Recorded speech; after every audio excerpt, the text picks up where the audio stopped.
How we doing, guys? Welcome back to the Richie Hicks Jr. Sports Podcast and a happy Week 18. This NFL season has flown by, and the most one-score games in NFL regular season history. That's been the kind of year it's been. Speaks on the parity of the league, speaks on the excitement that the season has brought. With me, as usual, my co-host, Mr. Mike Zappy. How you doing, bud? Man, it's week 18, bud. We're about to get finally the clear picture as how the AFC and NFC playoffs are going to be setting up after tonight's game. I'm excited. Yeah, we're gonna have it ready for our postseason prediction show, and I'm sure we're gonna get the crew on for that. Um, yesterday, Chiefs locking down the number one seed, which guarantees them the bye, doesn't guarantee them a game in Kansas City. We spoke on that as to why. And the Jacksonville Jaguars, this was the bigger story of yesterday, clinching the AFC South, guaranteeing themselves a winning record this year at 9-8, and a massive turnaround from the 3-14 nightmare train wreck that they had under Urban Meyer. What can I say? I mean, this team started off slow. It looked like another typical Jaguar season, and now they are in the driver's seat in terms of getting a home game. And Duval, that is not an easy place to get a road victory at. And it looks like, in my opinion, they're probably going to get the Los Angeles Chargers, who they swatted earlier in the year. Chargers playing much better now. It's going to be a nice game. It's going to be a nice game of two young studs at the quarterback position.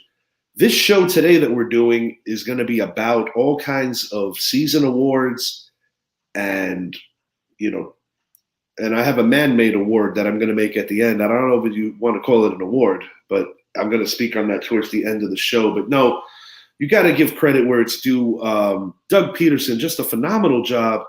Trevor Lawrence gradually turning into a premier NFL quarterback. This team traded for Calvin Ridley, which is going to be next season where he can participate with the team. He's on a year suspension for a gambling ban. And when I look at the trajectory of this division, you have an interim coach in Indy, in Jeff Saturday, who's not going to be back. And even if he is back, they are a long ways away. The Tennessee Titans, a very disappointing finish when they had high expectations. And then you have the Houston Texans, who, barring a win today, are going to get the number one overall pick. So this is Jacksonville's division, not just this year, but for the foreseeable future, in my opinion. And, it's a credit to what good coaching can do. That's what I got on this. Great victory.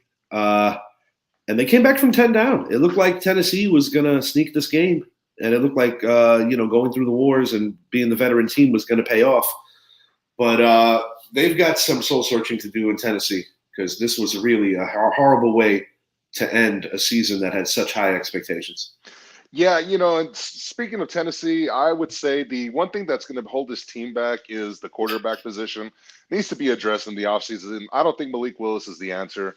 Obviously, it's not Joshua Dobbs, and it was on display. The Titans actually played a good game, but because they didn't have a quarterback that knew how to finish, it caught him in the end when Joshua Dobbs drops back, and then you get a sack, forced fumble, pick up by Josh Allen, and return for touchdown, and that was the difference of the game. Jacksonville stayed in there. They kept battling, and Tennessee let them hang around, and it bit them in the butt at the end of the day.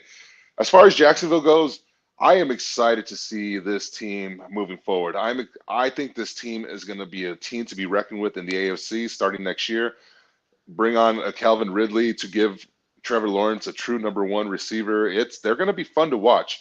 Yeah, obviously, I think they go into the draft, they're going to be focusing on their line, and as well as the defensive side of the ball, specifically cornerback. But that Jacksonville win was impressive, and they're not going to be an easy rollover team, whether it's the Chargers or the Ravens playing them. It's probably going to be the Chargers. Yeah. It's definitely going to be the Chargers. Ravens are going to get spanked. But, as I already stated, it's a credit to the coaching, and that's going to bring us to our first debate of an award here. I'm going Coach of the Year. These are my picks and candidates, number one meaning my choice, and the rest being honorable mentions, essentially. My choice to win Coach of the Year is Brian Dable of my team, the New York Giants. I feel that when you look at rosters around the league, he did the most with the least. Um, this regime has done a great job of bringing in a couple of key veterans that have really turned the tide for the Giants. I'm talking about Jalen Smith, and I'm talking about former Giant that came back, Landon Collins. They have both paid massive dividends to the success of this team under the first year approach of Wink Martindale with this new, his new team. He did great things out in Baltimore for years. Joe Shane is looking forward to the offseason because he's going to be getting the cap space. Coach Brian Dable, the biggest thing that I give this guy, well, first of all, Mike Kafka calls the plays. Dable oversees. It's his style. But I think the play calling has been tremendous, and it has masked a lot of the Giants' weaknesses over time. And I think along the way, they found a couple of diamonds in the rough. You take a guy like an Isaiah Hodgins. He was a Buffalo practice squad player. And now he's a guy that you got to keep. There have been finds here and there that have really showed up. A guy like a Jihad Ward, a guy like a Fabian Moreau. They really held it down on a defense that was hurting, missing guys during the course of the season. Azeez Ojulari, who's not playing today, missed a ton of time this year.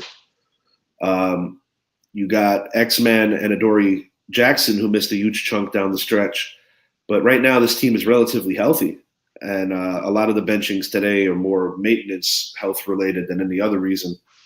I'm going to make a mention of the other candidates that I have, and this is the order I have them finishing in. Doug Peterson, and any other year, I'd choose him to be Coach of the Year. But this is a former Super Bowl winning coach. He's not a rookie head coach, and that is what gives Dable the nod in my eyes there. Dan Campbell, while it would take a minor miracle for Detroit to make the playoffs, you still got to give him his due, keeping this team playing relative football that matters in the month of December. Nick Sirianni, the best record in football. We'll see if the New York Giants can sway the tide. Giants are going to be starting Davis Webb. They're going to be benching a lot of guys. I don't have the highest expectation for the upset, but Nick Sirianni, this team was undefeated going into the latter part of the year. They've been on a bit of a slide, haven't been playing great football over the last month, but still definitely a candidate. And then keeping it in the Keystone State, got to go Mike Tomlin because of the fact that the expectations were pretty low for the Pittsburgh Steelers, and yet they are looking at, with a little help today, potentially punching their ticket to the playoffs again, and also Mike Tomlin in a position to, once again, not finish the year under 500. Those are my five guys. So any other day, I would agree with you on your choices. I have Kevin O'Connell in there instead of Mike Tomlin, simply because he was a first-year head coach.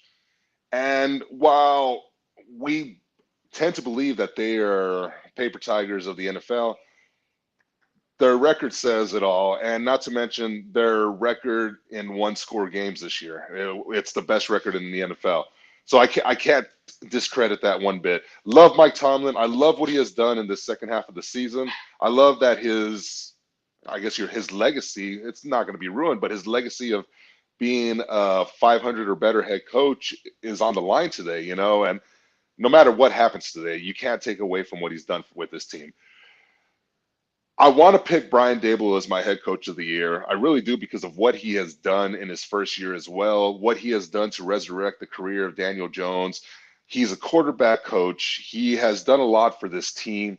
And when you take into consideration that the Giants receiving core is a bunch of guys that you're like, on most teams, they would be number fours, and they've made it work. So I have to acknowledge that.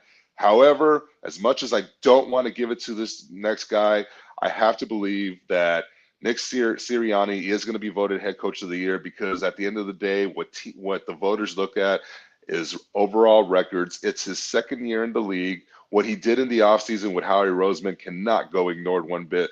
Going and trading for an A.J. Brown, having the number one, or actually number two defense in the NFL, and how they've been playing as of late. Dan Campbell is number three. I have Nick Sirianni winning this one. I think it'll be close between him and Dable, but I think ultimately the fact that those two losses they have had recently were without the likes of Jalen Hurts at quarterback. Uh, no, I mean you make a nice argument. Once again, the reason why I think Dable gets it is because unlike Sirianni's situation in Philadelphia at Roseman, Dable coming into year one did not have any true assets where they had to make some painful cuts. James Bradbury being one of them who's helped Philadelphia this year. There were other cuts that were not popular with the fan base going into the year. The Blake Martinez cut, knee-jerk reactions, people were mad. They replaced him with Jalen Smith. Jalen Smith's a better fit for Wink's system. But it'll be interesting to see how it plays out. Good points you make for Sirianni, and they will be coaching against each other today. MVP candidates, once again, as the story goes. Now, all year long, I was favoring Patrick Mahomes up until this final last batch of games. And my defense for Mahomes for the longest was he doesn't have the weapons that Burrow nor Allen has. But as the season moves along,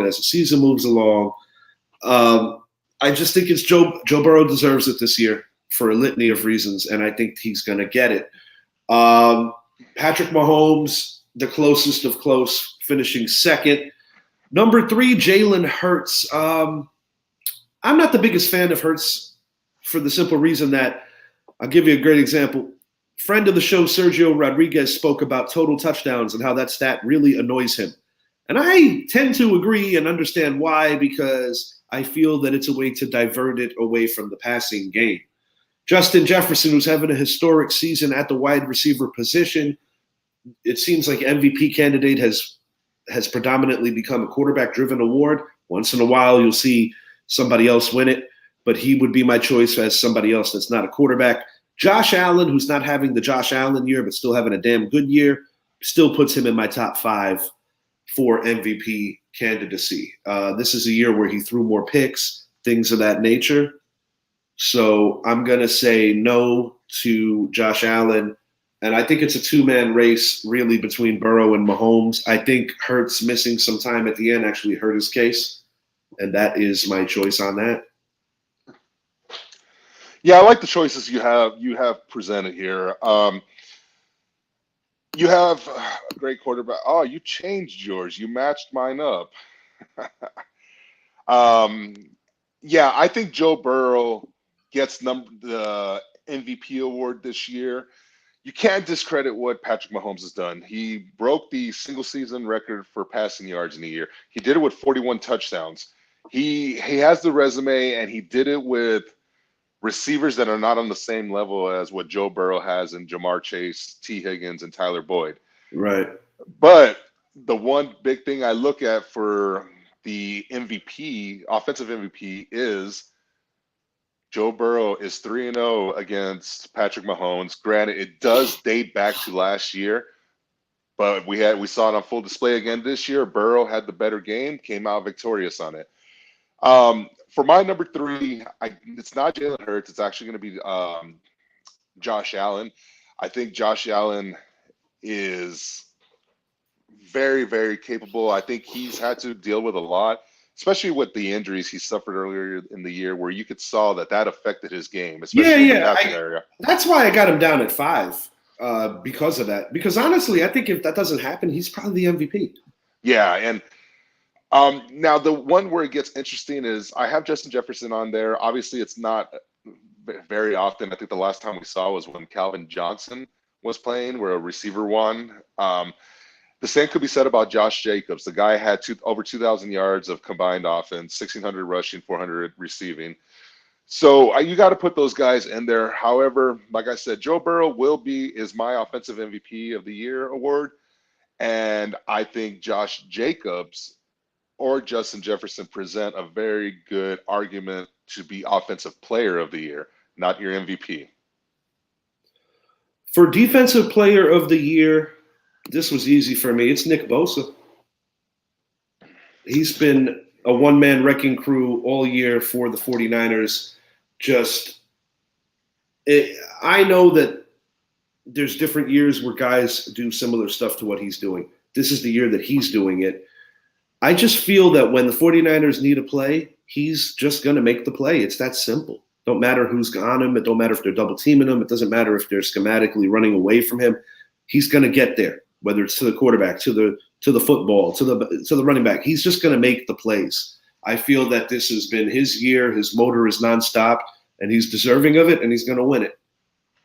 Yeah, it's, to me, it comes down to three players. It's Myles Garrett, Micah Parsons, and Nick Bosa. When you look at Nick Bosa and Micah Parsons, I believe there is an argument you can make for each player. Nick Bosa has the sacks. He has the pressure rates. He only leads Micah Parsons by 3 pressures this year, 88 to 85. But what the thing about Micah Parsons is he has more tackles. He has more fumble recoveries. He has more impactful plays that he's made throughout the year, and it's because he plays linebacker as well. The guy is constantly being held. He's constantly in the backfield. And if he's not making the play solo, he's a part of the play. So in the fact that Micah can drop back and cover receivers, you can't discredit those things he does. I think it's a very strong argument for both players. I will not be surprised if either one of those two wins it. I'm going to take Micah simply because of the fact that he can do more on the field. Nick Bosa, he's a defensive end, so he tends to stay on the line only. Micah he can cover linebackers, he can cover receivers, he can do more throughout the game.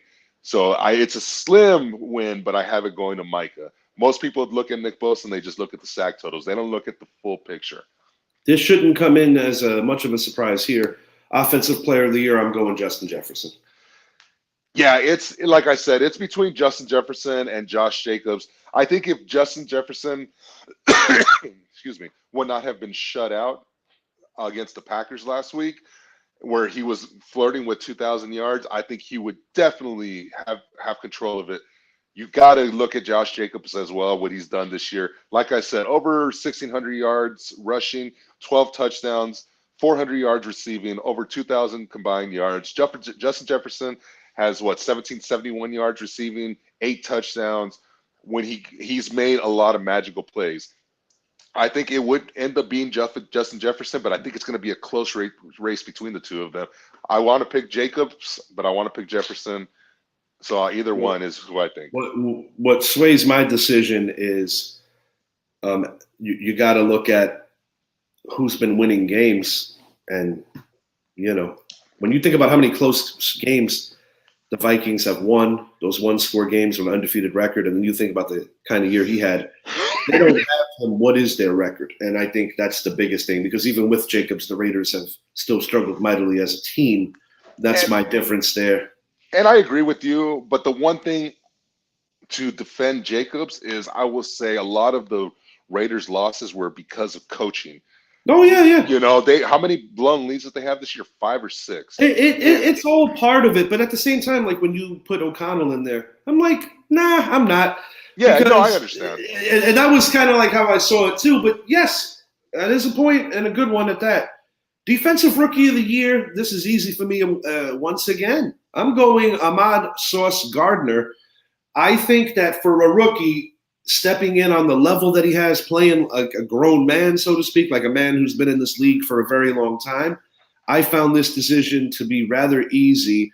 He reminds me so much of the previous great Jet that played that position. I'm talking about Darrelle Revis, who, congratulations, is up for Hall of Fame bid. I think he should be a first ballot guy. We'll see if the voters see it that way. But yes, I think Darrelle Revis belongs in the Hall like yesterday. And will someone please put in Sterling Sharp already? I'm so sick of this. Terrell Davis got in on a 7-year thing. Sterling Sharp didn't. I'm sorry. Put in Sterling Sharp. Let's be fair. I'm tired of this crap. Oh, 100% agree. I mean, and I think the reason why he wasn't in is because his season was cut short because of injury, or his career. So, but once again, though, Terrell's in it. He's not. And that's exactly after the Super Bowls. Exactly. Couldn't agree more. Both the Sharp brothers should be in there together. As far as Defensive Player of the Year goes, or Rookie of the Year, I have to say this. The conversation is more who finished second. We know who finished first. It's Sauce Gardner. The guy is already Revis Island 2.0. Yeah, he is. He's covered some of the best receivers in the NFL. He plays against one of the top receivers twice a year in Stephon Diggs. The guy is what we saw in college. and he has continued to show why he was the number 4 pick in the NFL draft. He's just a And phenomenal guy. and the thing is, when I think about Sauce Gardner, Jets won 7 games. I don't know if they'll win today. I didn't pick them to win. You did. We'll see. But the point is, we were right about our preseason prediction for them as an improved team, winning 7 games. If they had a quarterback, and if Brees Hall don't go down, this is a playoff team. But where would this team be without this guy? And that's his value there. And while we talk about offensive rookie of the year now, switching it up, I'm keeping it with the New York Jets. I'm going Garrett Wilson. This, once again, was not that difficult of a pick for me after thinking about it. When I thought about rookies or rookies that play his position or rookies that I considered, the other one that stood out to me, there were 2 other ones. It was going to be either Kenneth Walker or Chris Olave, but I think his impact, and once again, the reason I choose this guy is because I say, damn, he doesn't have a quarterback. I mean, you can make fun of Andy Dalton, but he's a lot more functional. He is. And that's why Olave didn't get my vote, even though he's deserving in his own right. That's the guy for me. It's Garrett Wilson. Yeah, coming out of Ohio State, everyone was sleeping on Garrett Wilson. They were putting more stock in other players, other receivers. But what he has done this year without a quarterback, as you said, has been phenomenal. I'm taking the clean sweep. Offensive and defensive rookie of the year is going to be by the Jets, and Garrett Wilson's going to get it. Like you said, we could talk about Kenneth Walker, but he had the late surge. If Brees Hall didn't get hurt, then I think it would be down to those 2 players. Yeah. If Brees Hall doesn't get hurt, it's still a Jet. It's just Brees Hall. Exactly. And speaking of Brees Hall, we're taking it over to running backs, 25 years or younger. These are our picks for the best, my picks for the best. And as I say, it's the same thing. The first guy that gets mentioned is my pick, and then it's the honorable mentions. Yeah, you could call me a homer, and that's all right. Why did I pick Saquon Barkley? I picked Saquon Barkley because, yes, he had the injuries in between. But his rookie year and the year that he's having right now look a lot similar, and I think it speaks on who he really is. It wasn't a one-hit wonder. It wasn't any of that. He got healthy, and he's the player that the Giants drafted high. And yes, I get it. It's not the wave. He's going to get a team-friendly deal, but he's going to get a deal. The running back market is robust. There's a lot of them. So Barkley's not going to get like this ridiculous money. But when you consider face of the franchise type status and when you consider the endorsements, he's very happy in blue being a New York Giant. You talked about Josh Jacobs and the kind of year he had. The only reason why I wouldn't put him ahead of Barkley is because this was his first true showing of it, where in Barkley's case, it's like more like his third showing of it. That's why I choose Barkley over Jacobs. Jacobs is a respectable second, though. Isaiah Pacheco, Brees Hall, Dameon Pierce rounded out for me. I would have put Pierce higher, but personally, I feel that playing with such a horrendous organization could take years off his life. I would have put Brees Hall a little higher, but the reason I didn't is because of his injury.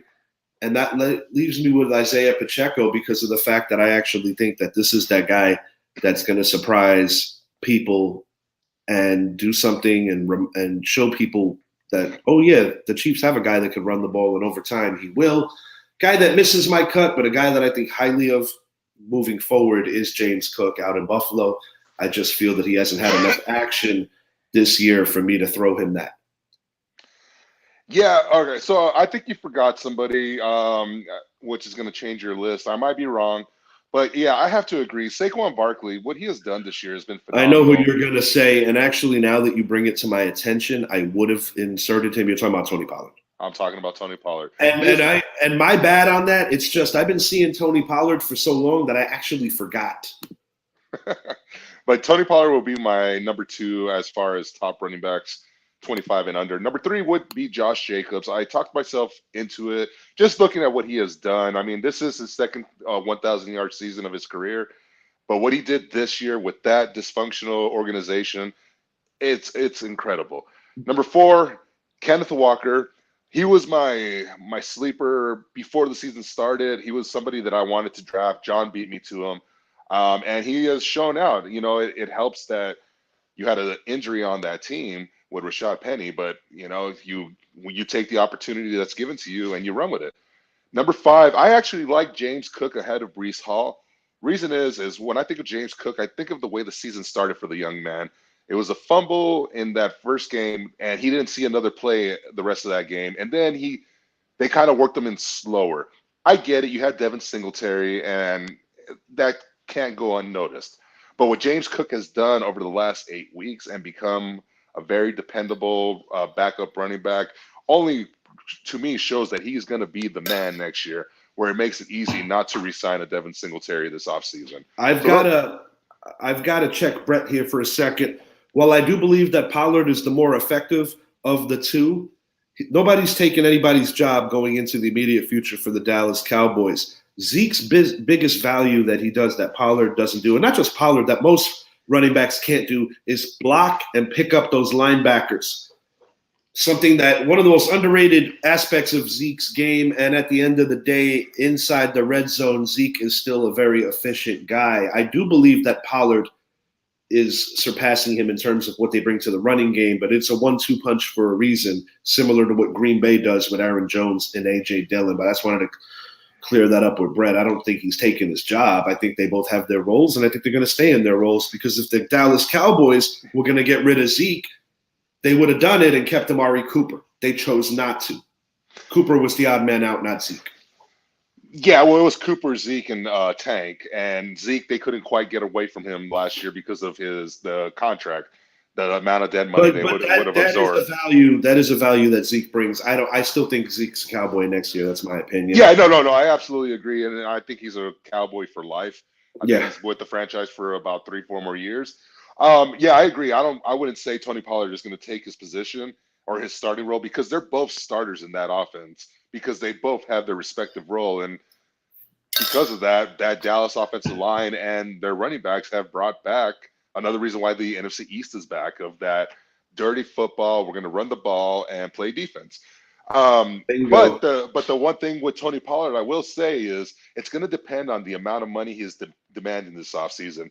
If he's trying to be a running back in the $15 million range, $12 to $15 million range, Dallas is not going to sign him back, because they can look at guys like a Bijan Robinson, Jameer Gibbs. Because once again, why does Zeke stay? Well, he's already got paid. That's part of the reason. But the other reason is Pollard does what he does well, but he's not a blocker. And then people might even go as far as to question, is Pollard an every down back? I don't think we know that for sure. Yeah, and a lot of guys get exposed when they leave that initial team, and then they get the money, especially at that position. Yeah, we've seen it with receivers too, because I remember when Juju Smith-Schuster took over when AB got himself out of Pittsburgh. Juju was still good, but he didn't have that same kind of impact without AB on the field. And it's also this year has been a true bounce back for Juju, and I got to give him credit. No, definitely. And also, what does Juju do? He blocks great downfield. Yeah, and the other thing you have to think about too is one of the easiest positions to replace in the NFL is running back. Absolutely. But one of the hardest things to replace about a running back is the ability to block, and that's why, as we both have alluded to, why Zeke will be back, whether it's a starter with somebody else or with Tony Pollard. If you give me a Jameer Gibbs out of Alabama over Pollard, I'll be perfectly fine with that. If they can get a Bijan Robinson, I'll be perfectly fine with that. Blake Corum out of Michigan, I mean, same thing. There's running backs that can come in and replace Pollard's value and give you the same exact production. Moving it along, we're going to talk about the tight ends now. The best tight ends, once again, same theme, 25 years or younger. Zappy brought to my attention before we went on air that TJ Hawkinson is actually 25. I just feel like he's been in the league forever, and this is his second team. He started the year with the Lions. But yeah, TJ Hawkinson is 25. Therefore, he easily becomes my number one pick. Honorable mentions, even though Kyle Pitts has had a disappointing year too, I still think that his ceiling is very high, and I think that part of his issues this season particularly had to do with just not having the right quarterback that goes into his strengths. Cole Kmet from tight end U, we know where that is. Irish. Doing big things for the Chicago Bears, and I do think that he's a big part of their future. Speaking of the future, Isaiah Likely, within the next year or two, should be taking over the bigger role with the Baltimore Ravens, given the age of perennial Pro Bowler Mark Andrews. Forgive me for this. I might murder this young man's name. Chigoziem Okan. Jeez, I am so sorry. I'm going to call him Chigo O. Forgive me. I just don't want to murder his name, and I know I'm not going to pronunciate it correctly. For Tennessee, whose season ended yesterday, but he is definitely a bright spot, and that's always been a staple of their offense, is having that security blanket tight end. And wrapping it up, Greg Dulcich of the Denver Broncos. A dark year for Denver, but he's a bright spot. Yeah, it's this tight end group is very good. TJ, like you said, is on this list. We're talking about this season. He's 25, but he'll be 26 when next season starts. So obviously he won't qualify anymore. But what he's done in the NFL for both the Lions and the Vikings, you cannot take that away. He's a great tight end. Absolutely. I mean, from fantasy's perspective or whatever the case. Anyways, but, other ones, yeah, Cole Kmet, Isaiah Likely, they're very good tight ends. I think with the Ravens especially, Mark Andrews, it'll be easy to move away from him in 2 years. So Isaiah Likely, he's coming along very nicely. I like Greg Dulcich as well from the Broncos. He reminds me a lot of a tight end that he can do both. He can run, he can catch. He's got great hands. He had the best hands coming out of his draft class, and he can block. He's improved in that as well. I like Jake Ferguson. However, he's not in the top 5 quite yet, but No. he will take over the Cowboys starting tight end next year, and because he's like a Dalton Schultz. Schultz, it took him 2-3 years to get going. Jake Ferguson, I think he's moving a lot faster than what he was moving at. I like Chigoziem Akunwo, or however you say his name. Yeah, I know. I can't tell if the K's silent. I don't even want to try. Yeah, it really is hard to try. But the other one I would in my top 5 is actually Pat Freiermuth out of Pittsburgh. I think he's a great tight end. I like how they utilize him in that offense. He's a guy that he's not going to get you 120 yards a game, but he's going to consistently get you the 4, 5, 6 receptions for 65 to 85 yards, and you can't. That's what you ask for a tight end, and a tight end that can block. So those are mine. I did want to make a quick mention of a guy who has fallen off, and I'm not even sure if he qualifies with the 25 and under. I have to look it up. Mike Gesicki of the Miami Dolphins just doesn't fit into that brand of offense, but I do believe that he is so much more talented than what his stats would suggest. And once again, I got to look up if he's 25 or younger. I feel that he is, but I don't know that to be fact. He's not. Okay, thank you. Moving it along, best wide receiver is 25 or younger. The number one is way too easy for me. It's Justin Jefferson. We've spoken about him so much already on the show, so nothing more to say there. Honorable mentions, I did make a smaller mention of Chris Olave. I drafted him in our league this year, missed freezing him by around 9 instead of 10. I didn't think he was going to be there if I would have passed him in the 9th round, so I took him. In a offense that is quarterback hungry because Jameis didn't work out, Dalton's not it, Taysom Hill will never be it, but he still managed to have a really good year. Garrett Wilson, same thing, coming from an offense that doesn't have that quarterback yet. The New York Jets had a great year. DK Metcalf, it feels like he's been in the league forever. He makes the cut with the age. And Jamar Chase goes without saying. We know what he's capable of. Last year, he came to life in the AFC title game and helped the Bengals get to the Super Bowl. They were the runner-ups. Yeah, the number one this year, it belongs to Justin Jefferson. You cannot take that away from him. What he does, he's a phenomenal receiver. Somehow the Vikings get the receiver position correct all the time. You have Chris Carter, Randy Moss, and now JJ. Number 2, I believe, is CeeDee Lamb. He this year going into the season, we got rid of an Amari Cooper because we had to find out if CeeDee Lamb was a true number 1 receiver. Early on in the season, it was arguable. But the way he has come along and the way they've utilized him in the slot as well as outside, and you see that smoothness that he had at Oklahoma now happening, he's up there. I'm sorry, it's the guy, and I'm not trying to sound like a homer. He's just playing at wide receiver 1, and quite frankly, you can make an argument that maybe AJ Brown should be ahead of CeeDee Lamb. Both guys are phenomenal receivers. AJ Brown has been doing it year in and year out. He was doing it in the Titans offense that featured Ryan Tannehill.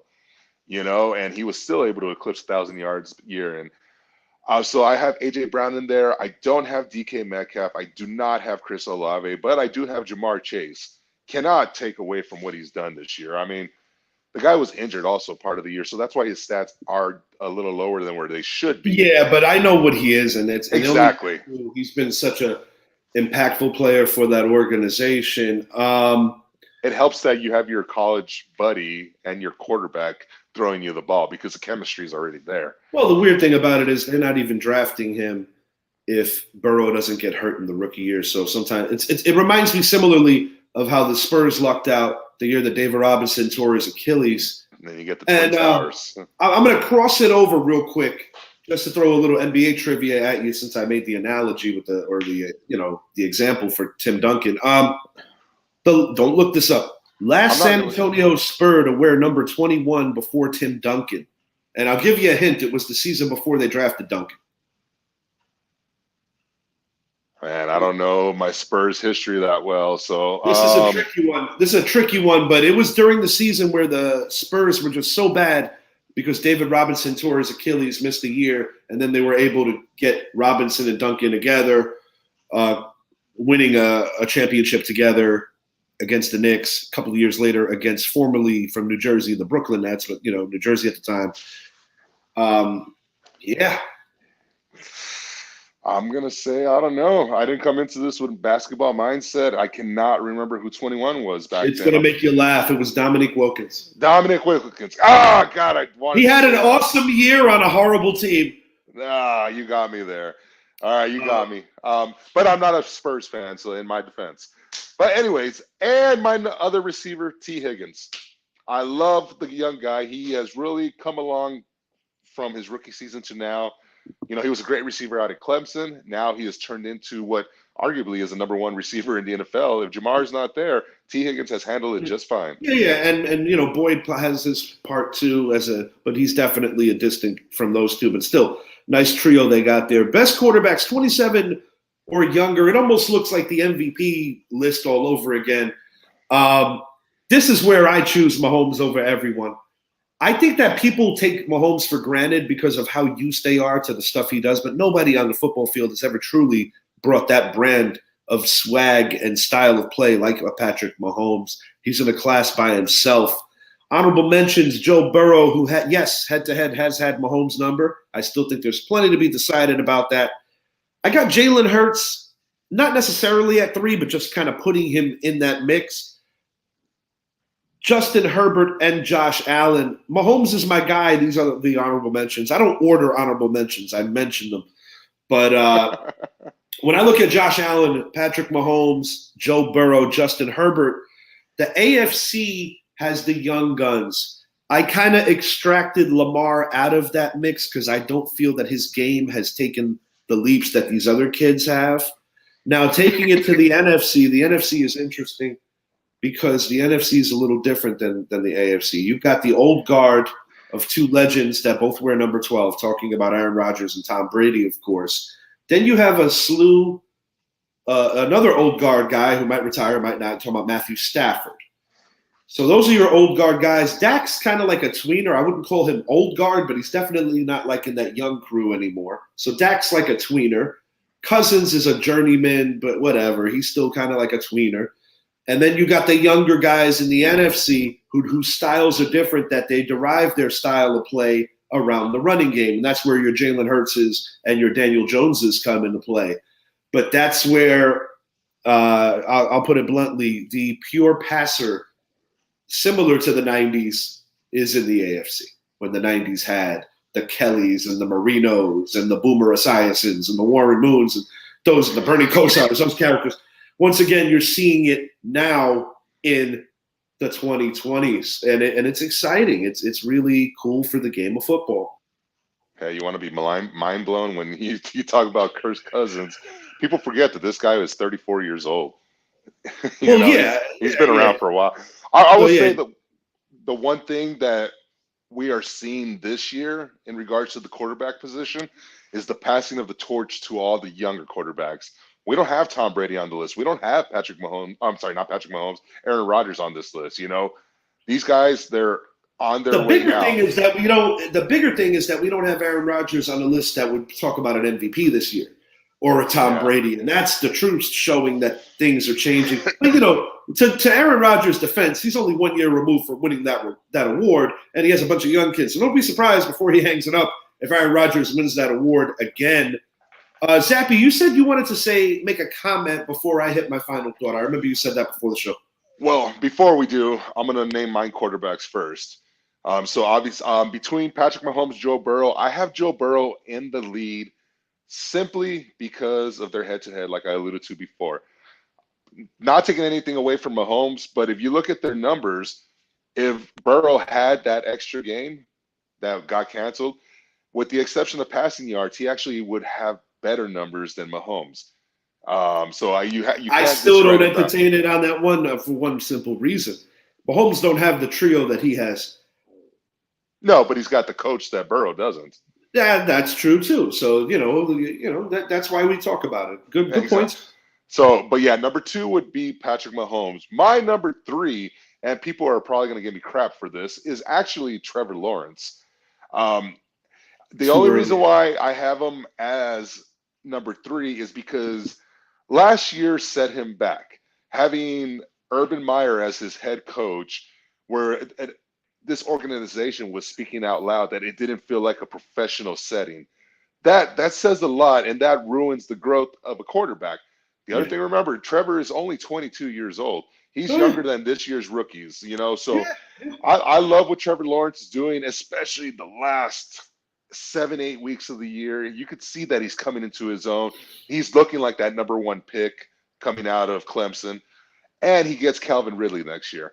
That's going to be explosive for this team, like we talked about earlier in the show. Yeah, they're not going to be no squeaker in playing in a bad division. They still might play in a bad division, but they're gonna be in that double-digit win range of the 11s and better. They're going to be good for a while.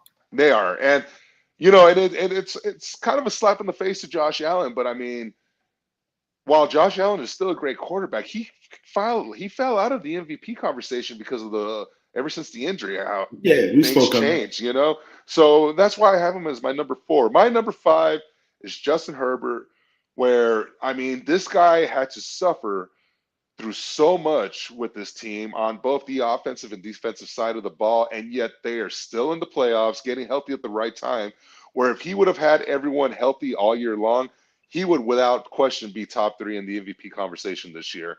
So, yeah, those are mine. And, it leads me to say this. It's been a great season.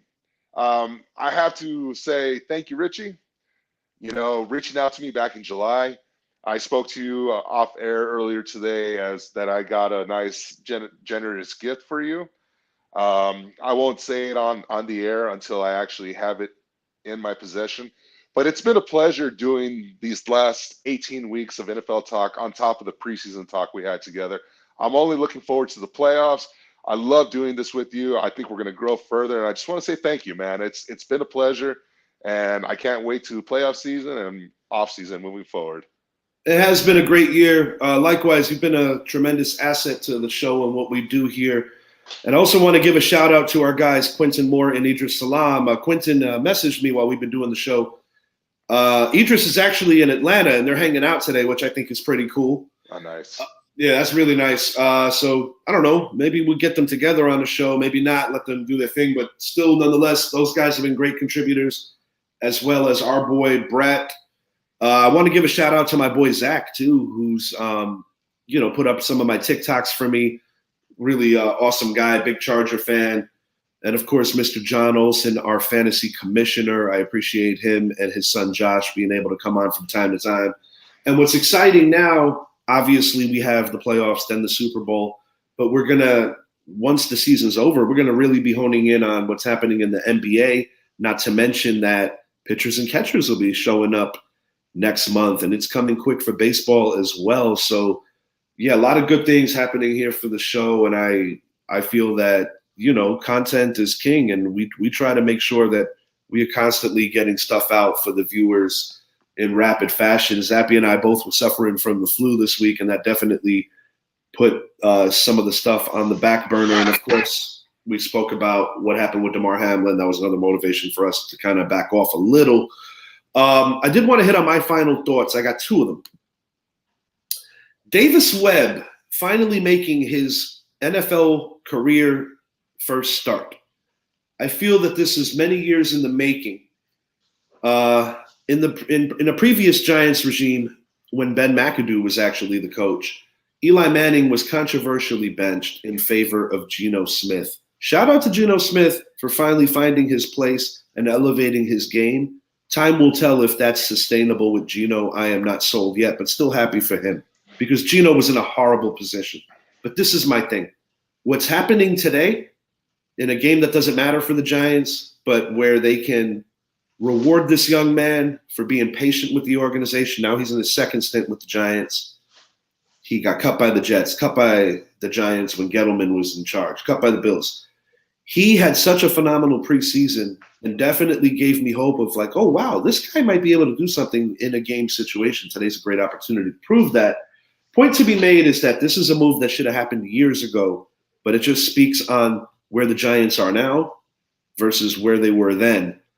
And it speaks volumes on the minds that are in control because, quite frankly, do I feel bad for Tyrod Taylor? Yeah, to a level, because Tyrod I always feel that guy is in the wrong place at the wrong time. He was he's been replaced. He's been replaced by so many quarterbacks: Josh Allen, Baker Mayfield, just to name a couple. Justin Herbert, just to name a couple. My second thought is we were giving out all these awards. So I want to give out 2 awards for the coaching duds of the year, and each conference gets one. For the AFC, I nominate Mike McDaniel for his constant floundering of serious business when it comes to concussions and just taking shortcuts and going around it and sacrificing a really good young man into a Tagovailoa. I don't care if you don't think Tua is a great quarterback. That's not what's on the table here. What I do know is he's a great kid, and he deserves so much better than what that asshole has provided for him there. And if Tua does choose to continue his career, I hope he plays somewhere else. Personally, if I was his father, if I was his uncle, if I was his brother, I'd be like, dude, I want you to hang it up. You have so much more to offer. You don't necessarily need to play this game. And, head trauma is a serious thing. I also, now on the football side of things, on a lesser serious thing, the other knock on McDaniel, he don't run the damn ball, and I've said that many times. Now bringing it over to the NFC, it's Ron Rivera, a guy who I've been a fan of for years. To get eliminated in a game and not know that elimination was on the table, that's Dud-like stuff. That's not Studley, that's Dudley. And then you also benched a guy that got your team back together after you started off so slow and you saw the rest of your division, the likes of the Giants, Cowboys, and Eagles all soar. They hung around, they put themselves in position in December, and that coaching decision ruined their chances to go to the postseason, turning to Carson Wentz, who is a perennial no-show when he's needed most. I like that. I guess we have time. I'd like to put my little 2 cents on what you just talked about. Yeah, sure. Davis Webb, I'll start with him. I'm rooting for the guy today, and this is a guy that I have hated. I hated since his last year in college because I went in 2016. I went with a group of buddies. We went to go see UT play Cal, and it was a great game, back and forth type game. But the one image I will always remember of Davis Webb was him dropping the horns. You know what I mean? The famous disrespect that a lot of colleges are saying you can't do that or whatever. Right. And I got so pissed because I was sitting in the student section, and just the reaction, it was like, oh, what an ass. They won the game. I'll give it to them. Texas was top 25 at the time. They had come off of a very good win over Notre Dame. But I'll just leave it at that. I'm rooting for Davis Webb tonight for obvious reasons. Now, as far as coaching duds, if it wasn't my other coaching dud would actually not be a coach. It would be an owner. But because he's an owner, he doesn't get this recognition. Yes, I believe it's Mike McDaniel. I believe the handling of Tua itself proves that he should not be a head coach right now. Should not No. be. And he might not be if they get beat by the Jets today. It might be a quick pull the rug situation out. He's an OC. He's an OC because when he was an OC, he ran the damn ball all the time. Yeah, it's weird. It's just weird. And we've seen it with Josh McDaniel. We've seen it with other guys that they're good. Or Todd Bowles on the other side of the ball, defensively. When coordinators become head coaches, it's not always pretty. It's not always pretty. And just throwing a little stat out there, only 3 coaches in the history of the NFL were propelled to the head coaching position after lesser roles meaning special teams. Only 3 in the history of the league. This is a wild threesome that I don't think most people would have guessed. 2 of them phenomenal. One of them like, what? And once again, this involves my team at the end and shows where we were and where we're going. And where we're going is a lot better than where we were. The 3 are Mike Ditka, Marv Levy, Joe Judge.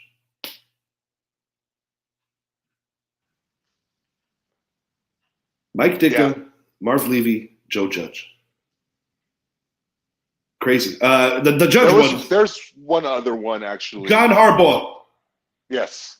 John Harbaugh. Those are your 4. What it was 3, and then it was Joe Judge. I misworded that. So I would say, well, actually, there was one in the 70s too where he actually had a little more success. That's why I have Jim Irsay as the dud for this year. What a slap in the face to all the qualified individuals on his coaching staff alone. Irsay's a lot what's wrong with what's wrong. And, you know, what's wrong is a lot when it comes to just doing a better job of hiring people of color. And the thing is, it's not like, it's weird because I understand when you know who you want, you know who you want. My team was in a situation where with the Belichick text and texting the wrong Brian, I do believe that was an honest mistake because his friends were both Flores and Dable. But the point to be made is the Giants knew who they wanted, and I think it's been proven that the Giants chose the right coach. But there's a lot of times where it's kind of questionable. Like Quinton brought this up, how Steve Wilkes lost his job out in Arizona. Kingsbury just seems to have all this rope, whereas Wilkes doesn't. But Wilkes, in 2 different places now, has gotten guys playing for him. It's the argument we've had. Yeah, and I don't like to make everything about race, but sometimes when you see this, it does beg to question, what is this about? And I'm not afraid to go there if I think that it pertains. That's all we got. Go ahead. No, I was going to say, and for NFC, I agree with you. I believe it's Ron Rivera. However, I'm going to take it one step further, and I'm actually going to say Sean McVay as the big dud for the NFC, and for 2 reasons. One, you're the defending Super Bowl champs, and now you are the worst defending Super Bowl champs in the history of the NFL. 2, that goes because of what you and Stan Kroenke have done in the off seasons, trading away all your draft capital to win now, and now they're going to struggle. And you see a Sean McVay now flirting with the idea of stepping away. I mean, it's pretty smart to step away. Yes, he's got a voice for television, but when you see what the Rams' future has, it's like, oh crap, I got to get away from this, you know. So that's why I have Sean McVay. I can't put him. I get your point, and it's a good one. But the reason why I can't put him on the all the way dud list is because the organization greenlit everything that he did to win a Super Bowl. If they didn't win a Super Bowl, then this would be way worse. The fact that they won the Super Bowl, it might take 4 or 5 years to get back. But the point to being relevant again. But the point is, when you got that Lombardi in your trophy case, it makes it a little easier to swallow and accept. Because a lot of people forget that the previous Rams Super Bowl was not even in LA, even though they've spent more time in LA. It was actually in St. Louis with the greatest show on turf. Absolutely. One last thing, something that we forgot to hit on that has more than touched my heart, at least, is the way all 32 teams have come together this weekend and have been honoring Damar Hamlin. Yesterday, before each game, having a moment of praise for him, and the entire stadium's just going out of control. Seeing it just happening now in Atlanta, you know, it's just what this young man has overcome. We have to credit all these teams and the Damar Hamlin T-shirts going around. You know, just so much. I love the NFL even more. I think while a lot of people will say this is a thing that happens every day, it's because who it was. True, there's other reasons, but we don't see a player dying on the field every day where we see No, other no, I issues get on the it. railroad. And the biggest thing that I like about this kid is that his humility and his humble nature just shines through even in his darkest hour. Like you look at his organization for Toys for Children, and when these guys come into the league, they're not making like buku money yet, but it was always about other people.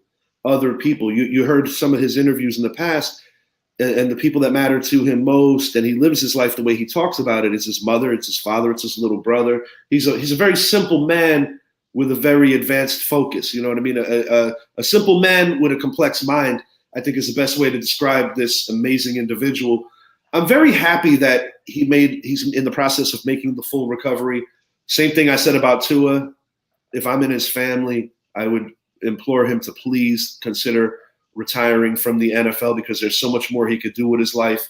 And one thing that I could say is that there's many people that would love to go into different ventures with him because the guy's a winner. I think that goes without saying. Absolutely. And, honestly, I don't think he's going to get clearance from a doctor to be able to play again. I hope not, because I would hate for a great ending to then, go backwards. Like we look at Reggie Lewis, an athlete that literally died playing basketball because he felt that he needed to for the future of his family, knowing that he might die, knowing that he probably would. There's a couple of ways to look at that, but no matter how you look at it, it's painful. It's tough to remember. And I remember how I felt when Reggie Lewis fell in that game against the Charlotte Hornets. And it's not something you ever want a kid to see. And but like I said, this could have been way worse, and it's turned out to be honestly the best case scenario. And he wears number 3. The guy whose jersey I'm wearing today, Victor Cruz, when he first came into the league, wore number 3. Most jerseys that I wear on a week-to-week basis for games, there's usually reasons behind it. For instance, Kerry Collins last week. Why did I wear his jersey? Because he was the last guy to beat the Indianapolis Colts for the New York Giants. It wasn't Eli Manning. This playoff game coming up, should it be the Vikings? There is a strange thing that I might wear Collins for that playoff game because the greatest NFC game performance was Kerry Collins against that team. Or I could go LT because that was Lawrence Taylor's final home game. Granted, they're not playing in MetLife, but you get the point. But I guess what I'm trying to say is that there's always like different reasons why I wear different jerseys. So if you wonder why I wear the Victor Cruz, a lot of people might remember, oh man, his career was altered in a negative way in Philly with the knee injury, the non-contact knee. And yes, unfortunately, it was. He did have a nice little comeback, got a game-winning touchdown in week 1 of 16 against the Cowboys. It was kind of like his swan song. Odell, who sometimes would be known as being a selfish player, was anything but that day to make sure that Victor Cruz shined. I think it spoke volumes about what Cruz meant to Odell. But the reason I'm wearing this today is because his career, the salsa dance too, was born in Lincoln Financial Field in the 2011 season, week 3. That's right. He got the opportunity because of a Dominique Hickson injury on Monday Night Football against the then St. Louis Rams. Victor Cruz went on to have the most prolific single season of any New York Giants receiver, helping Eli Manning and co. win their 4th Super Bowl and their 2nd against the New England Patriots in Super Bowl 46, defeating a great Patriot offense, which featured Chad Ochocinco as well as the late Aaron Hernandez and Rob Gronkowski, which in most people's opinions is the greatest tight end duo, albeit it was for a short-lived time. Thank you so much for watching, everybody. We are coming up on that final minute. For my co-host, Mike Zappy, I am Richie. Wow. Sorry. Zappy, Not to interrupt. Yeah. Bills opening kickoff, kick return for touchdown. What a way to honor DeMar Hamlin. I apologize. Thank you so much. Wow, that's pretty awesome. Enjoy the games, guys. That's what I'm going to start doing now. I'm going to go get in there and see what's happening. For Zappy, I'm Richie. We made a mention last show that we are going to be doing a show on the all-time greatest NFL franchises. Keep an eye out for that. We want to get the whole crew together for that one. Thank you so much, everyone. Take care.